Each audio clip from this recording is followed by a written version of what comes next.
आपला शूरवीर 500 योद्धांचा भीमा कोरेगावचा इतिहास आठवतोय आणि इतक्या वर्षापूर्वी जरी ती लढाई झाली असेल तरी 2025च्या शेवटी 2026 मध्ये जाताना आजही भीमा कोरेगावला लाखोच्या संख्येने भीमानुयायी येतात आणि आपण यांनी हेच दाखवून दिले की भीमा कोरेगावच्या दिवशी ज्या योद्ध्यांनी इकडे पेशवाई मातीत लढण्याचं काम केलं होतं त्यांना आम्ही विसरलेलो नाही आहोत मित्रांनो। आणि दुसऱ्या बाजूला ज्या 500 शूरवीरांनी इकडच्या व्यवस्थेच्या विरुद्ध, इकडच्या परिस्थितीच्या विरुद्ध आणि इकडच्या पेशवाईच्या विरुद्ध बंद उकरण्याचं काम केलं होतं त्यांना आपण अभिवादन करायला येतो तेव्हा फक्त महाराष्ट्राला नाही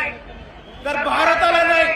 तर अख्ख्या जगाला दाखवून देतो की हे बाबासाहेबांची औलाद अजूनही लढलेलो विसरलो नाही होत। 500 लोकांनी तेव्हा वार केला होता आणि मात केला होता पेशवाईचा आणि आजही आपल्या सर्वांना दाखवून द्यायचंय की समोर किती मोठी परिस्थिती असेल, किती मोठी ताकद असेल तरी आज जर इकडे 500 लोक बाबासाहेबांचे अनुयायी जमले तर समोरच्याला कापल्याशिवाय राहणार नाही ही ताकद आहे। आणि म्हणून मी आपल्या सर्वांना एवढीच विनंती करतो की आज जसं आपण भीमा कोरेगावच्या इथे अभिवादन करायला एवढ्या मोठ्या संख्येने आलो त्याच पद्धतीने